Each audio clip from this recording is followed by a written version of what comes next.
Welcome friends, নতুন ইংরেজি বছরের শুভেচ্ছা নেবেন।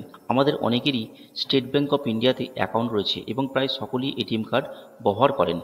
যারা এসবিআই এটিএম ব্যবহার করেন বা অন্যান্য ব্যাংকের এটিএম কার্ড ব্যবহার করে এসবিআই এটিএম থেকে টাকা তোলেন, এই ভিডিওটি তাদের জন্য খুবই গুরুত্বপূর্ণ হতে চলেছে।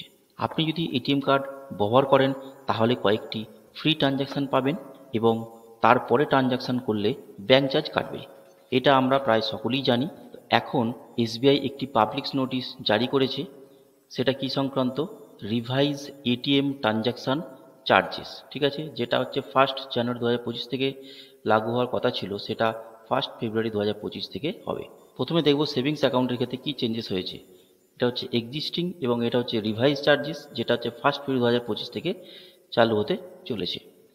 তো অ্যাকাউন্টে ব্যালেন্স যদি 25,000 টাকা থাকতো, সেক্ষেত্রে এসবিআই এটিএমে ম্যাক্সিমাম 5 বার ট্রানজ্যাকশান করতে পারতেন, এবং অ্যাকাউন্টে ব্যালেন্স 25,000 থেকে যদি 1 লক্ষ টাকা থাকতো, সেক্ষেত্রে আনলিমিটেড ট্রানজ্যাকশান করতে পারতেন। এবং মেট্রো সিটির ক্ষেত্রে অন্যান্য ব্যাংকের এটিএম কার্ড ব্যবহার করে যদি এসবিআই থেকে টাকা তুলতেন, সেক্ষেত্রে মেট্রো সিটির ক্ষেত্রে 3 বার এবং আদার সিটির ক্ষেত্রে 5 বার ব্যবহার করতে পারতেন। তো মেট্রো সিটি বলতে এখানে বলছে কি ছিল, মুম্বাই, নিউ দিল্লি, চেন্নাই, কলকাতা, বেঙ্গালুরু আর হচ্ছে হায়দ্রাবাদ। আচ্ছা, এখন কি হয়েছে? এখন হচ্ছে আপনার অ্যাকাউন্টে ব্যালেন্স যাই থাকুক না কেন, আপনারা এসবিআই এটিএম কার্ড ব্যবহার করে এসবিআই এটিএম থেকে সর্বোচ্চ 10 বার ট্রানজ্যাকশান করতে পারবেন মাসে, ঠিক আছে। এবং 10 বারের বেশি যদি ট্রানজ্যাকশান করেন, সেক্ষেত্রে ব্যাংক চার্জ কাটবে। এবং অন্যান্য ব্যাংকের এটিএম কার্ড ব্যবহার করে যদি এসবিআই এটিএম থেকে টাকা তোলেন, সেক্ষেত্রে প্রথম 5টা ট্রানজ্যাকশান ফ্রি পাবেন, তারপরে হচ্ছে চার্জ কাটবে, ঠিক আছে। তো দেখে নিই কী চার্জেবল হচ্ছে বা কত টাকা চার্জ কাটবে। আচ্ছা, ফাইন্যান্সিয়াল উইথড্রলের ক্ষেত্রে যদি এসবিআই থেকে মানে 10 বার ট্রানজ্যাকশানের পরে যদি আরও ট্রানজ্যাকশান করেন, সেক্ষেত্রে আগে যেখানে 10 টাকা প্লাস জিএসটি কাটতো, এখন সেখানে 15 টাকা প্লাস জিএসটি কাটবে। আচ্ছা, অন্যান্য ব্যাংকের এটিএম কার্ড এসবিআই ব্যবহার করলে সেখানে 20 টাকা প্লাস জিএসটি কাটতো, এখন সেটা হবে 21 টাকা প্লাস জিএসটি, ঠিক আছে। আচ্ছা, এখানে একই রয়েছে নন ফাইন্যান্সিয়াল ট্রানজ্যাকশানের ক্ষেত্রে।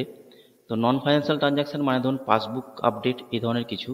তো সেক্ষেত্রে আগে ছিল 8 টাকা, মানে আদার ব্যাংকের পাসবুক যদি এসবিআইয়ের এটিএম থেকে যদি আপডেট করেন, সেক্ষেত্রে আগে ছিল 8 টাকা, এখন সেটা হবে 10 টাকা প্লাস জিএসটি, ঠিক আছে। আচ্ছা, এবার ট্রানজ্যাকশান যদি ডিক্লাইন হয়, কী কারণে? ইনসাফিসিয়েন্ট ব্যালেন্সের জন্য। মানে ধরুন আপনার অ্যাকাউন্টে 10,000 টাকা ব্যালেন্স রয়েছে, আপনি 10,000 টাকা বেশি তুলতে চাইছেন, সেক্ষেত্রে আপনার ইনসাফিসিয়েন্ট ফান্ডের জন্য ট্রানজ্যাকশানটা ডিক্লাইন হয়ে যাবে। সেক্ষেত্রে 20 টাকা প্লাস জিএসটি কাটতো, এখনও একই রয়েছে 20 টাকা প্লাস জিএসটি। তো এক্ষেত্রে একটা বলে রাখি, যদি আপনার ইনকারেক্ট পিন মারেন, মানে ভুল পিন নাম্বার টেপেন, তাহলেও তো ট্রানজ্যাকশানটা ডিক্লাইন হবে, যে হয়ে যাবে, সেক্ষেত্রে কিন্তু কোনো ব্যাংক চার্জ কাটা হবে না। আচ্ছা, কারেন্ট অ্যাকাউন্টের ক্ষেত্রে দেখে নিই কী হয়েছে। কারেন্ট অ্যাকাউন্টের ক্ষেত্রে একই রয়েছে, মানে কারেন্ট অ্যাকাউন্টের ক্ষেত্রে এসবিআই এটিএম থেকে যদি টাকা তোলেন, সেক্ষেত্রে কোনো সার্ভিস চার্জ কাটতো না, এখনও কাটবে না। আদার ব্যাংকে এটিএম কার্ড যদি এসবিআই ব্যবহার করতেন, সেক্ষেত্রে 20 টাকা প্লাস জিএসটি কাটতো, এখন সেটা হবে 21 টাকা প্লাস জিএসটি। আর এখানে নন ফাইন্যান্সিয়াল ট্রানজ্যাকশানের ক্ষেত্রে 8 টাকা প্লাস জিএসটি কাটতো, এখন সেটা হবে 10 টাকা প্লাস জিএসটি। প্রায় সবই একই রয়েছে। এবার ফ্রেন্ডস, আজকে এটুকুই। ভালো থাকুন, সুস্থ থাকুন, ধন্যবাদ।